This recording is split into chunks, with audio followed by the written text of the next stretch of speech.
Voulaient défendre la France, défendre leur territoire, leur terre. Je dis aussi qu'il y a eu des bons maquisards et il y en a aussi qui étaient moins bons. Alors le maquis était un mélange.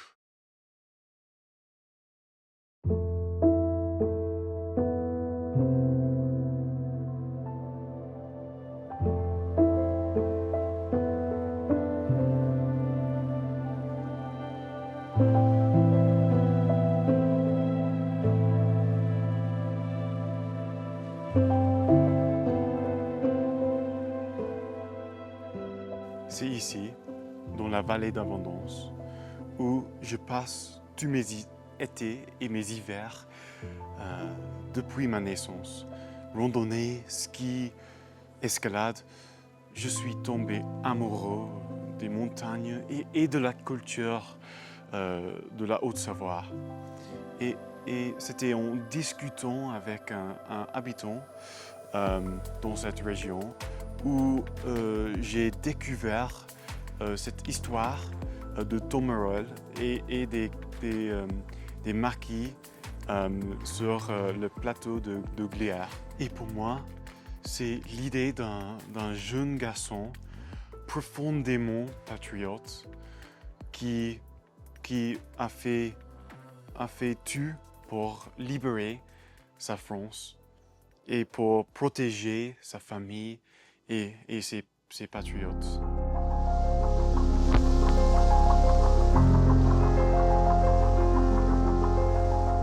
Hitler a plongé l'Europe dans le chaos au cours d'une campagne éclair de 6 semaines où il a triomphé à Paris en juin 1940. Au début de 1944, avec la fin de la guerre pas trop loin, le maquis allait jusqu'au bout pour libérer la France.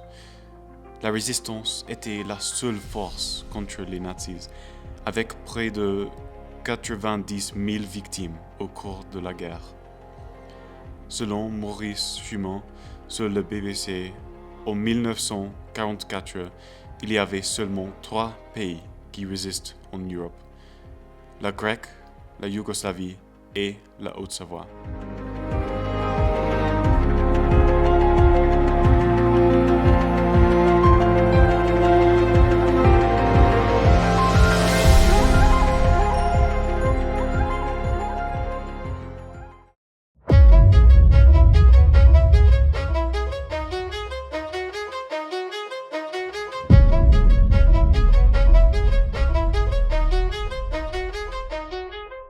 Je suis ici, au Glières, et j'essaie d'imaginer ce qui s'est passé réellement en mars 1944. Maintenant, je me trouve juste au-dessous de la zone de parachutage où les maquisards attendaient avec l'espoir des soutiens des Alliés. Et c'est sur ce plateau où les maquis ont sacrifié leur vie pour lutter pour la liberté. La création du maquis des Glières, puisqu'on va, on va en venir, est intéressante parce qu'en fait, ça a été considéré par les Alliés, par les Britanniques et les Américains, comme un endroit stratégique pour ouvrir un nouveau front contre les Allemands. Le maquis, vous savez, bon, pour les Français, c'est une longue histoire parce que évidemment, il y a eu beaucoup de, comment dire, de noise à un moment sur la résistance en France. Mais enfin, la vérité, c'est que la France avait perdu la guerre et que il y a beaucoup de gens à partir, disons, de 1942-43 qui ont voulu se résister, c'est bien le mot. Et pour résister, il n'y avait pas d'armée. Il a fallu se cacher des Allemands qui contrôlaient tout le pays une fois qu'ils avaient envahi le Sud. Et tous ces gens-là sont allés dans des maquis qui se trouvaient partout dans la France. Il est évident que comme il fallait se cacher, c'était plus facile de se cacher dans les montagnes ou dans les forêts que de se cacher dans le bois de Boulogne.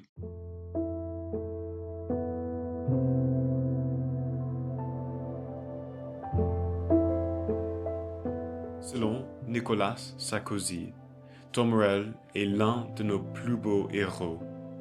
Né en 1915 dans une famille catholique et patriote, il grandit avec un amour profond pour la France. Sous-lieutenant au 27e bataillon de chasseurs alpins, il transforme la section d'éclaireurs skieurs en force d'élite dès le début de la guerre. Pour sa défense de la frontière italienne, il reçoit la Croix de guerre. Muté à Saint-Cyr comme instructeur, il rejoint rapidement la résistance. En janvier 1944, il dirige le maquis de Haute-Savoie et prend en charge le plateau de Glières afin de recevoir l'aide alliée. Ces hommes lui font confiance et espèrent libérer la France. Malgré leur infériorité numérique, le maquis engage souvent le GMR en combat. Le 9 mars, Morel capture 60 hommes du GMR, dont le chef Lefebvre. Mais ce dernier, qui cachait une âme, a tué Tom Morel.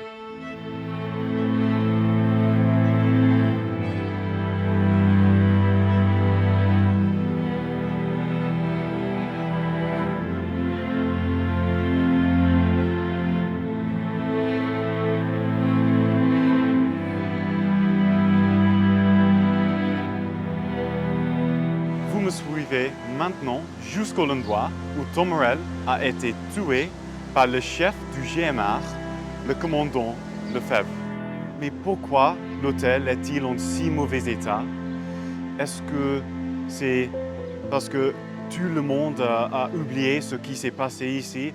Ou peut-être c'est que l'idée de la liberté est bien profonde qu'un monument.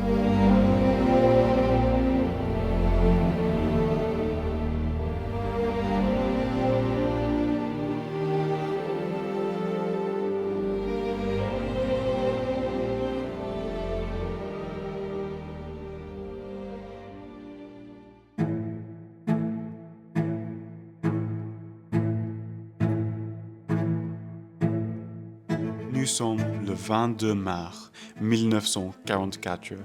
La neige hivernale est haute comme la taille et les maquisards, à court de provisions et blessés par la mort de leur chef, luttent pour survivre. Le capitaine Maurice Anjou a pris sa suite. Avec environ 450 maquis, Anjou défend le plateau contre les Allemands qui combattent le plateau avec l'aide de la Wehrmacht. Les Allemands se déploient 14 000 soldats et ont éliminé le maquis avec une véritable chasse à l'homme. Des survivants sont traqués, torturés et fusillés. Pour les Allemands, ils sont neutralisés. Mais la vraie question reste de savoir ce qui poussait ces hommes à se défendre et se battre pour la liberté à tout prix. Le maquis, c'était les jeunes qui n'étaient pas d'accord avec ce qui se passait en France et ils voulaient défendre leur territoire, défendre leur terre. Et c'est pour ça qu'ils se sont mis qu'ils se sont mis en groupe pour essayer de faire quelque chose, de défendre leurs idées, leur façon de voir.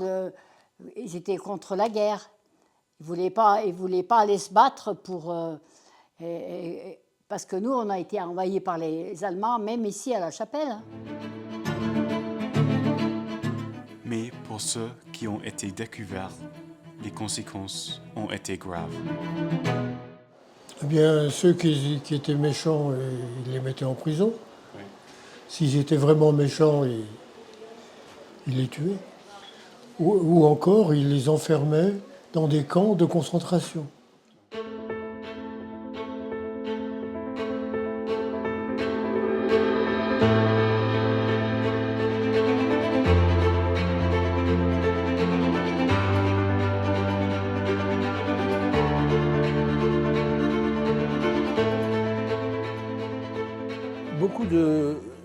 certaine façon, les critiques ont raison. Beaucoup de gens qui sont rentrés dans la résistance sont rentrés parce qu'ils fuyaient le service du travail obligatoire, STO.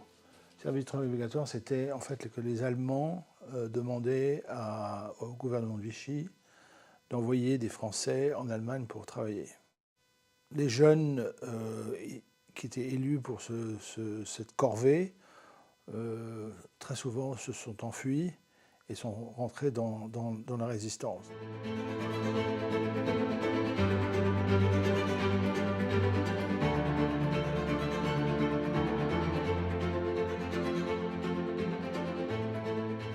C'était des jeunes gens qui croyaient en la cause, mais c'était aussi peut-être des personnes qui voulaient... ça leur donnait aussi ça donnait un sens à leur vie. Et aussi peut-être des gens qui avaient aussi un passé compliqué de temps en temps, qui voulaient tourner une page et avoir un nouveau sens à leur vie. Je pense qu'il y avait beaucoup de raisons.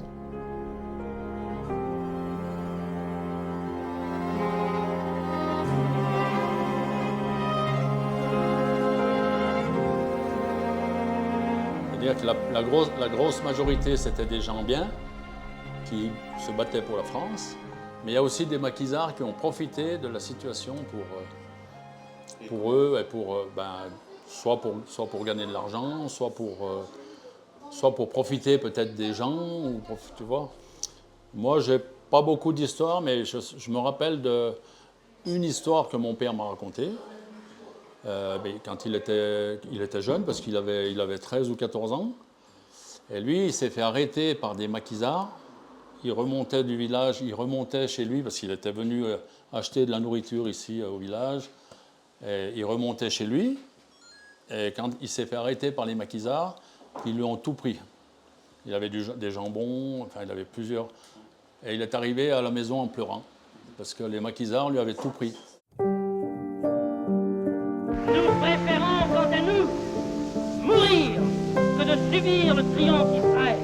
Assiste à une manifestation au monde. Après la défaite de la France face à l'Allemagne en juin 1940, le pays est fracturé entre le nord occupé et le sud gouverné par le régime de Vichy. Ce dernier collabore avec les nazis, rationne la nourriture et persécute de nombreuses personnes.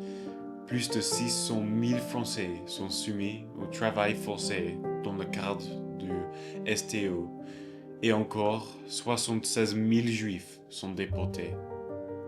Beaucoup trouvent que les actions du régime de Vichy sont une trahison des valeurs nationales, ce qui ne fait qu'alimenter le développement de la résistance française. Mais je pense que les Allemands ont mis la pression pour qu'ils fassent plus.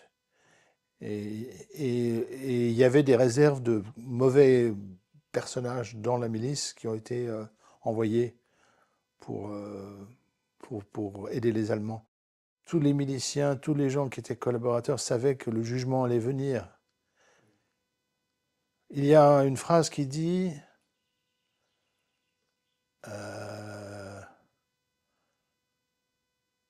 aime la guerre parce que la paix va être difficile.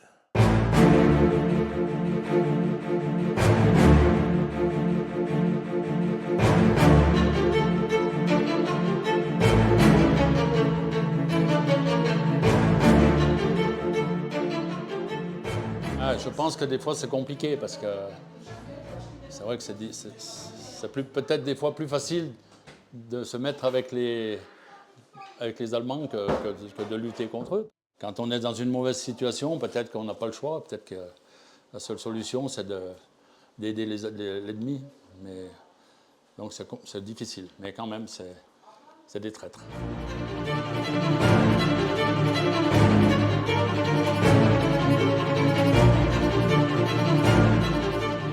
Il y a beaucoup des Français qui étaient tués par un autre Français.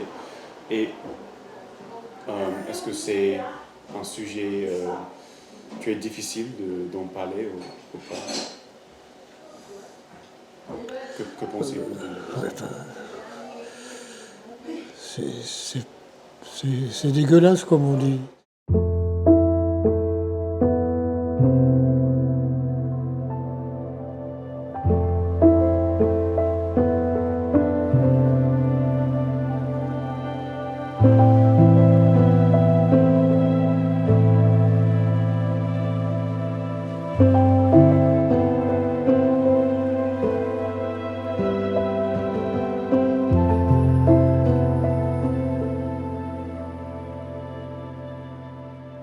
Pourquoi se souvient-on encore aujourd'hui des maquis?